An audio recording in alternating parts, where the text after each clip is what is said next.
Hey, welcome to the Jon and Joss Show. I'm Jonathan. And I'm Jocelyn. Let's dive in.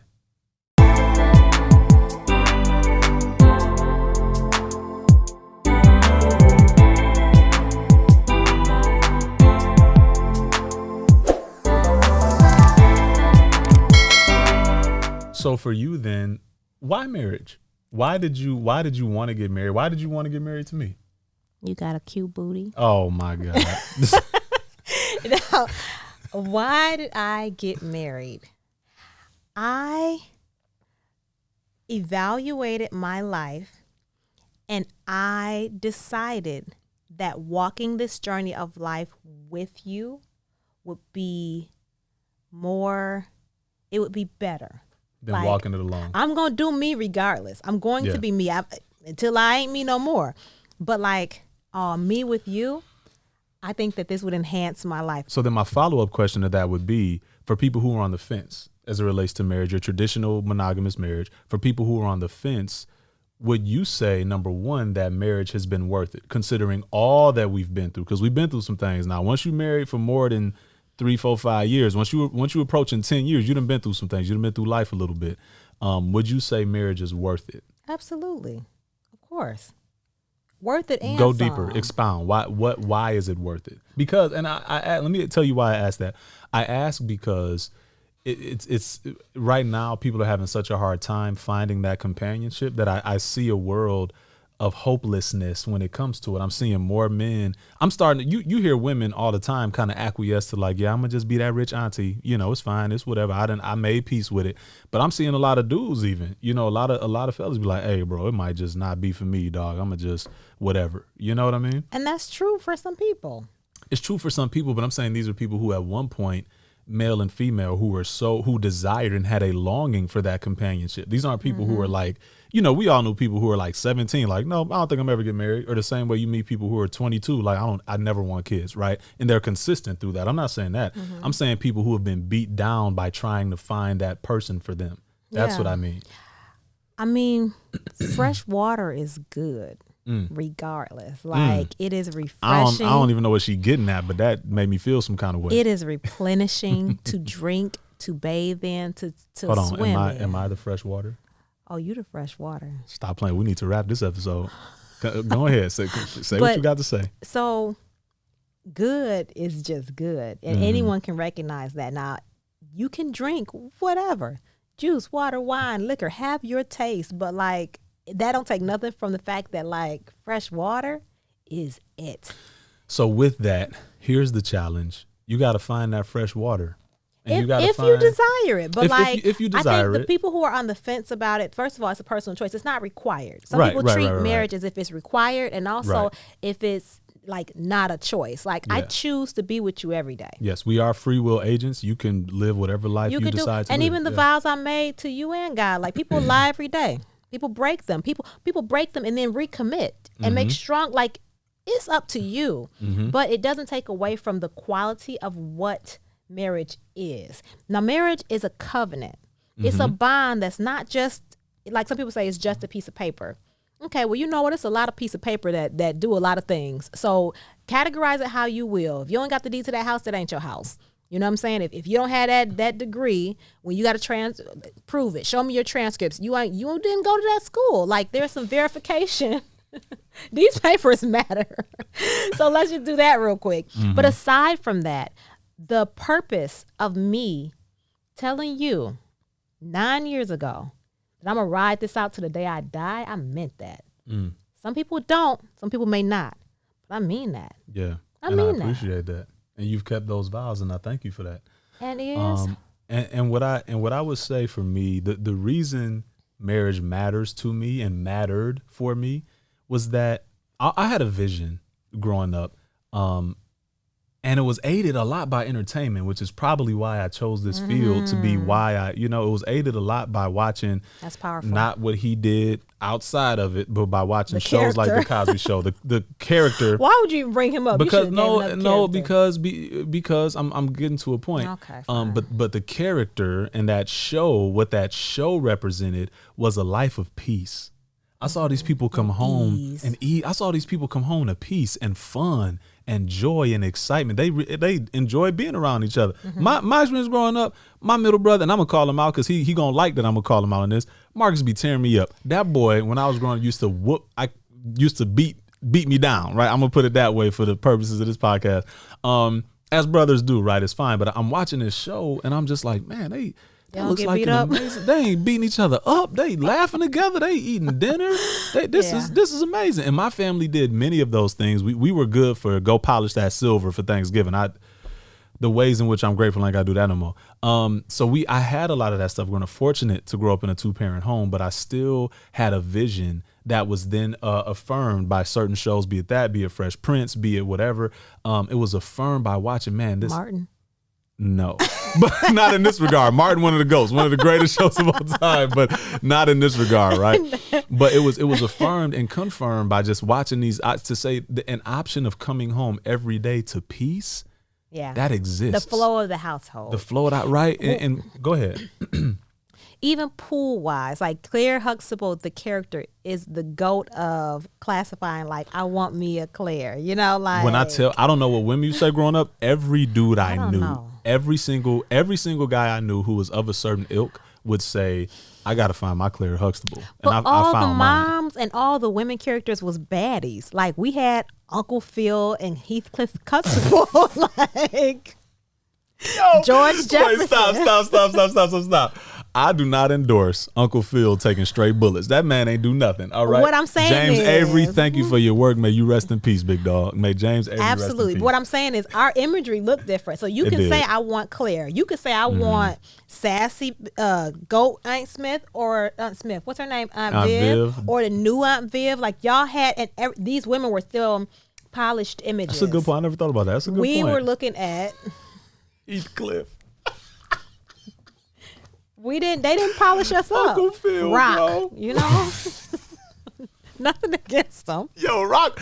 These were solid dudes. They took care of their families. Man. Yo, Rock, bro. Who else who did we have? Uncle, what's his name? Man. What's Family Matters? Carl Winslow.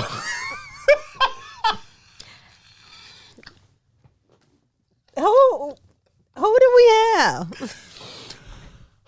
It's true, right? So, like, our image was more the family. And I think that's also pool wise, because that was telling women, like, I mean, it's about the heart, Oh my, it's about the heart.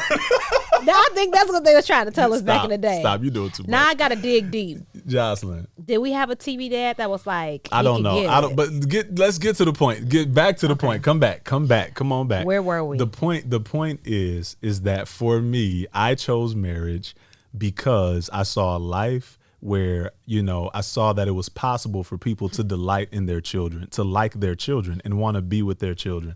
I saw a world where, you could be wildly attracted to your wife,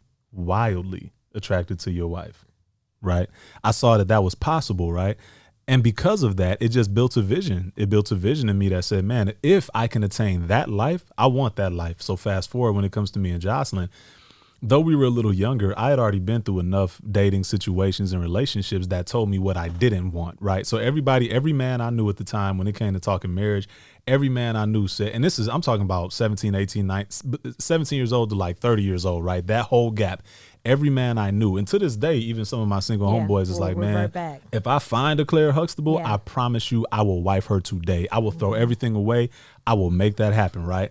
I found mine early, which I was, I had some thoughts about, which may be another episode, but I battled a little bit with like, do I want it, man? I'm so young. I don't know if I ain't had my decade of revelry. He almost messed up. I wanted that decade. I ain't gonna lie to y'all. So I went. But when I saw that I could have a life of peace with you, and when I saw that I wouldn't come home to frustration and anger. And, she get on my nerves. When I saw that, I was like... I still be getting on your nerves, but I see what you're saying. Sure, but no more or less than I get on my own nerves. I mean, no more or less than anyone else would, So when I saw that was available to me, when I saw that was a life that I could attain, it became clear that this is a woman I need to do life with. And that's just that's one of the many reasons, but that's one reason. I love that. So... I went on a vacation while you were talking and I couldn't come back. But I was thinking about Uncle Phil, and hear me out. I'm coming to a point. Uncle Phil, what's Family Matters again? Carl Winslow. Carl Winslow and Heathcliff. Yeah, and Heathcliff, right? So these were the TV dads. I never had a girlfriend or auntie or somebody be like, Family Matters could get it. What's his name? Uncle Carl. Never met one. And he, you know, nothing against him. But what I'm saying is, what we did have, though, is we wanted the bad boy. So we didn't want Carl Winslow. We wanted Will when he was tearing stuff up. We wanted him when he was breaking the rules, which is why the posture of like Will coming out inside out jacket, hey, what's going on? I'm like, yeah, that's my guy. Y'all ain't want Carlton. You know what I'm saying? Carlton didn't even bat an eye. Urkel didn't. But then when Urkel went in that machine and came out, we came out of Stefan. All of a sudden we liked him. We knew it was the same dude, but we still like. It was something about that posture. How deep is that? That's a whole nother. Hello. That's a whole different thing. Go ahead. Something about that posture, something about that persona was like, oh, that's what I'm attracted to. So even for me maturing and like, and you still have some of that swag too. Like it never fully went away. So I guess I still like it. But he also had different layers to him. When we met, he was studying music in college and he was performing at every opera. So my man could sit a certain way, kick it with me or whatever. But then he also was wearing tuxes on was it the weekends? It was all the time. College, whatever. But he was throwing on tuxes and belting out arias. I had never seen that before. I had never been to an opera. I literally would sit there every opera and fall asleep, and I would feel genuinely knocked bad. Out. And I'm like, how can I be supportive? Can I tell on you? Oh, tell now, on me. to her, it ain't just to all my opera people watching. It ain't just opera. Oh. My wife also fell asleep when I was playing the role of George Washington in Hamilton. All right, not while you was on stage though. No, that's where I draw the line. Literally, and not opening night. Okay, I was up. You stayed up opening night? I sure did. I was so nervous. Arguably the greatest show in Broadway history. My wife fell asleep. And everybody, you did a great job. And all the people, if I was asleep, it's not personal. I just go to sleep. Yeah, you like to sleep. If these lights went off right now, she'd be out of there. So anyway, that brings to mind like the bad boy image was projected to me. So, but then, okay, but that goes back to your notion of then the good boys didn't necessarily get the eye yet. But therein lies my don't mean point. They weren't there. But hear me out. But therein lies my point with your theory, with the notion of it being equal in this notion of dating across all boards. Like, yeah, if you're shopping in your right category, it's equal. But the conditioning, and if that conditioning isn't dealt with, then you don't even know how to get to your right category. So here, just based on what you said, right? Yeah. You were conditioned growing up to want the best. All y'all love Tupac. All y'all love Pac. Oh. All y'all love Pac. Like all y'all love y'all. Not everybody may not, but at the end of the day, when you got people out here being like Lil Wayne, he could like Lil Wayne. What? So these but it's not about us. Whatever we're talking, but it's not about it's not even about the aesthetic. It's a conditioning of you being told this is what you should desire. Yeah. Right. Yeah. And what I'm saying is the reason I think it's harder for women in that dating pool than it is men is because we as a society have yet to deal with fixing that conditioning that says you should desire this over here. Yeah. But you and it's the deception of that you don't even know that you're not lining up with what you're saying you want. But that's what I was saying earlier. And I just want to put a disclaimer out here. Uncle Phil and all of them, they're great men, and they have women who they're in their pool. You know what I'm saying? Like if your man look like Uncle Phil, don't think I'm down on you because you get it, girl. But what I'm saying is that in those shows, they also were not portraying them to be the highlight. You know what I'm saying? That was Will's show. You know what I'm saying? Like the attention was groomed in such a manner to make us focus on him in that way. Well, and to the credit, to also go on what you said real quick, because I see you cleaning it up. I'm gonna help you trying. clean it I up, gotta right? go get I'm back. gonna help you clean it up. These are also dudes that were in their mid to late 50s. True. You know what True. I'm saying? So we don't know. I might be on that tip. You know what I'm saying? I hit 57, 58. My hairline receding. Nah, I don't know what's gonna happen. You ain't gonna be in that pool, boo. I'm gonna try not to. But for some people, you might. I got this dad bod now. I don't know what's your going body's on. fine. So You're kind. Thank you. I think the conditioning, because also like let's look back at like the dating interests in those situations, right? Mm-hmm. So like you have Steve who wanted Laura, but Elmira, was it Elmira? That was the pig. No, huh? I think her name was just Myra. Yeah. Elmira was the. I don't know. Make the point. what I'm saying is, pool wise, like if society tells you that this is what you like and you don't take a moment to actually explore what you really do like, you may miss out on the Myra near you. And that goes for us too. So when I said like considering posture, I would have never considered the guy who was walking with a briefcase and a tux in college. I did have a briefcase every day, but there was not even a backpack, a briefcase with a handle. Now you making me sound terrible. Nah. Baby, I married you. You in that briefcase. I married you. Listen, we go through mistakes were made. All right, we go through phases. Okay, who cares? Some kids carry briefcases. It wasn't throughout the whole of my college journey. All right? Baby, you try new things. You try something different. Some of it hit, some of it don't. You were fine. Well, thank you. I appreciate that. So, but the point is, if I just focused on basketball player, because like athletes are the ones, they're it, I would not have seen Which I was still athletic, and I would give anybody and you buckets. Still are. At that time. Period. Not no more. So I think it goes back to evaluating what's actually important to you. Yeah. If that's important to you, so be it. Or even like this is something that I've seen women do. So I'm about to get on this for a second. I'll be sitting with girlfriends and a man will come in the room or in the vicinity and like I'm listening to what he's saying and, looking at him, whatever. And my evaluation is going off of, hey, how you doing? And I'm listening to what he's saying and observing how he's engaging with us. He will walk away and all the women will be like, did you see his shoes? Girl, I ain't even looked down there. I was too busy looking in his eyes. And like everybody, it's like, them biscuits, get out of here. Next. Like, so he got threw out of the pool and I'm sitting there thinking like, but he can buy new shoes. Sure, it's a reflection of his self-care or his shopping or, his eye or his fashion. But like, you gonna throw him away because of his shoes? And them may have been his work shoes or he may have, I never have been the one to throw someone away for shoes, but that's big for some people. Yeah. And if that is your value, okay, cool. But understand, like, you could take shoes off. You can buy him shoes that you like. And understand this. All of those things that fade away are going to fade away.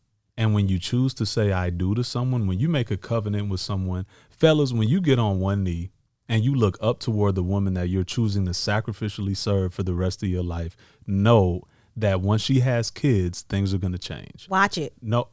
Nah. I'm not talking about you specifically. I'm just saying, turn on the other side. Ladies, know that as you get older, things are going to change, right? Like, so all of this stuff, man, that we attach value to, I think is just such a dangerous and deep deception because it's stopping us and it's stopping you from finding the true happiness that's probably available to you right within your scope. So if you're looking at guys and saying, well, his shoes, his fashion, all that, you can help the man, help the brother, take him shopping. You ain't got to pay for it. Make him shop, Make him get himself together, man. Like none of that matter. What's his character like? What's her character like? How does she speak to the waiter or the waitress? How does he look at the person who valets your car? Like things like that. The character, the fabric of a person. Those have to be the things that you look into to determine whether or not you want to do life with them. Does their fabric line up to your fabric? Are you all a match made to do life together and be happy? Is this the person you want to call when you get a big win? Something great happened, man. I gotta call my girl. Is that the person you want to call? If you experience a tragedy and you get news of a horrible disease or somebody passed away or you got in a car, whatever the case may be, do you want to call that person first? If that's the case, that's probably the person you should be fighting to do life with. You feel what I'm saying? Yeah. And it should be that simple. We got to get rid of all of these isms that don't do anything for us. Because at the end of the day, however busted his shoes may have been, a new pair going to come out next month. You can go buy him. He can go buy that new pair just because you said it. And also know this, ladies, men are so simple. We are so, baby, I like the way you look in them shoes over there. Yeah, you like them? Okay. Them right over there. Okay. I see if they got my size. Like it's that easy. You know what I'm saying?